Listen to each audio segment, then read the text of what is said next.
What is up, everybody? John Kettler here with Pro Play Games, and I'm very excited to present my top 8 Dallas League Cup Greninja deck list for the standard format. That is Breakthrough until Crimson Invasion. So no Ultra Prism allowed, even though this video is probably going to be coming out right when Ultra Prism is allowed. So we'll be talking a little bit about why I decided to use Greninja, some of my list choices, my general tournament report, and finally some ideas for Ultra Prism going into the new set. So first off, why did I decide to use Greninja? If you've been following me for a while, you would probably know that Greninja is a relatively unusual deck for me to use. Normally I like other things that have more combos related to them, things that have more broken effects earlier in the game. However, I think that right now in the standard format, we have fertile ground for Greninja to do really well. Zoroark GX is everywhere. Its trait ability lets you discard cards and draw twice as many. And in addition to that, it stacks. So you have Shadow Stitching, an incredible attack that lets you lock those abilities down. It's a very big deal to be able to do those. And in addition to that, you are locking just about every deck's Wonder Tag abilities as well by using that. So you're trying to go for ability lock. You're trying to swarm Greninjas, get as many into play with your Frogadier water duplicates as early as you can. But that's not all the deck. You also have Greninja Break. You also want to swarm these Break Evolution Pokemon.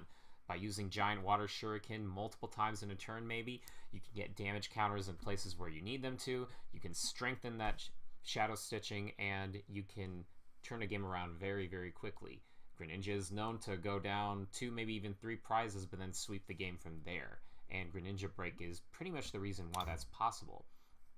So I'm going to go ahead and assume for the most part that you're probably already a little familiar with a basic Greninja deck list. There are, after all, several past Greninja deck lists you may have seen. This is Cody Walensky's second place deck, for example, and Michael Long's multiple deck lists that have been published on Pokemon.com.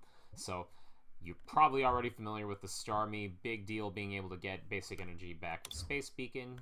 Probably already familiar with the single copy of Tapu Lele to make our deck more consistent and reliable. So I'm going to go ahead and move on with the assumption you're a little more advanced on these things and talk about some of the weirder inclusions in my list. So first off is a single copy of Fisherman. I think this is a great card to include on top of Starmie and Space Beacon because there are many games where you simply cannot get Starmie out. And so Fisherman smooths over everything by getting you those 4 water, up to 4 water, when you need them at critical moments. And remember, you still have Tapu Lele to Wonder Tag, so that works out pretty well. Again, especially if you don't have Space Beacon in play. The second card we have here is Gladion. I love Gladion in the deck. Being able to look at your prize cards and take one of them out and replace it with Gladion is amazing, especially because Greninja is notorious for having bad prizes. If you have 2 Frogadier prize, that can rapidly change your entire setup. You can basically have a bad domino effect go against you, and you end up losing because you don't get those Frogadiers in play as early enough, meaning you don't get your Greninjas fast enough. So by getting a Frogadier out of your prize with Gladion, that might make all the difference. And the next card that we have here are actually 2 cards, or 2 copies of Lily. This supporter card lets you draw until you have 8 cards in your hand on the first turn of the game, and if it's any other point past that, you draw until you have 6. So why do I run 2 copies of this card? Well, we talked about Greninja starts. In addition to Greninja prizes, we also have bad bricky starts. And by that, I mean when you brick, you don't draw anything. You dead draw. You basically are stuck using Froakie and Bubble. You're not advancing your game state unless you draw more cards. That's a great thing about the Pokemon trading card game, is we get to draw lots of cards every turn. So many lists you might see for Professor Sycamore, many lists you might see for N. However, I decided to run 2 copies of Lily just to support that, because I saw that as a good additional draw card to have. Not the best draw card that we have either before or after Ultra Prism, but it's very, very helpful nonetheless. So by running those 2 copies, our total number of outs to draw abilities and supporters in the deck is 15 when you add it all up. So you've got 10 draw supporters there between the Sycamore, the N, and the Lily. You have 4 Ultra Ball, and you have the 1 Tapu Lele GX. Now, The last strange inclusion in my list is a single copy of Wally. I think that Wally is incredible in accelerating your starts and surprising your opponent, especially because most lists don't run it. The cool thing about being able to get a Wally, especially at the beginning of the game, is if you start with a Froakie, go second, and then Wonder Tag for your Wally, you can get up to 4 Frogadier out in play on turn 1. That is incredible. You get to move past a single turn, basically. I mean, that's a pretty good deal, don't you think? And there are other things that you can do, too, with comboing Wally, where if you don't necessarily get to pull off that broken turn 1, you might be able to, once you get a Greninja out turn 3, Wally it straight into Greninja Break and have that a turn faster. That might throw your opponent off guard, too. Actually, you know what? In one of the games that I played in this past weekend's League Cup, I think that might have got me the tie. That might have kept me from losing and otherwise not necessarily auto loss, but a very bad situation to begin with. And so with that, let's talk about my tournament report. So it was technically we had enough people for 6 rounds in the top 8, but the tournament organizer decided to run 5 rounds. We had like 29 people, I want to say. So first round I played against a Buzzwole Lycanroc, and that game I actually had 2 Frogadier prize, which was pretty rough, but fortunately, because I ran the copy of Gladion, I was able to get one of them out of the prizes and start setting myself up, even in the face of a lot of really aggressive jet punching from Buzzwole GX. And after about 3 or 4 turns of stabilizing, I was able to get my swarm of Greninjas in play, Greninja breaks, and sweep the game.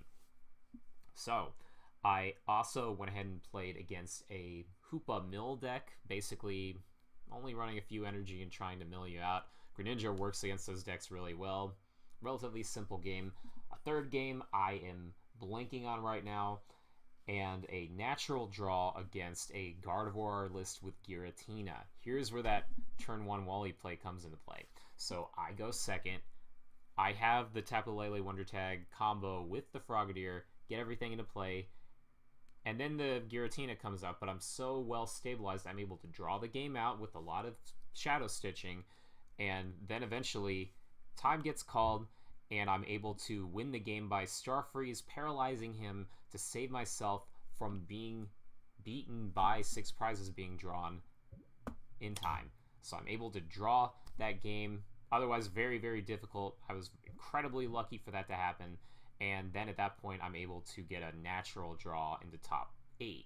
And at that point, I played against a Golisopod, Zoroark, and I started having weird, bricky situations with my Greninja. I started drawing into weird things like 3 Greninja break off of a Professor Sycamore, getting Frogadier into play but no energy, and things like that. So that in combination with the next game where my opponent was able to draw an Evo Soda off of an end to 1 to win would have otherwise been a complete lock. It was kind of rough, but you know what? I had a great time with the deck, and I think it's still really good. And with that in mind, let's think about how the deck improves for Ultra Prism. So let's go ahead and get out of there and take a look at a couple of our options. So I've been thinking a lot about the most basic things we could do, but first off, we have a very simple supporter card, Cynthia. Shuffle your hand back in your deck and draw 6 cards. This might replace Lily or even go with Lily. And actually, I've been hearing a little bit of talk about people wanting to run a max of 4 in this deck. So 4 Cynthia, 4 Sycamore, 4 N. That actually sounds okay. I haven't tested it yet. I have tested Cynthia a little bit, however, I really like it. The next card I think might be a good play is Cyrus Prism Star. Prism Stars, you can only run a single copy in your deck, and it has a very nice effect, a nice disruptive effect with Greninja, because you're able to shuffle basically almost all of your, well, not necessarily almost all, but more than half of your opponent's bench back into their deck. So it's not necessarily that easy to pull off, though. I have played a few games post Ultra Prism with this card, and I don't know how much I like it in Greninja, where it's theoretically really good, but practically it might not work out that awesome. So the last thing I've actually been playing around with is Order Pad.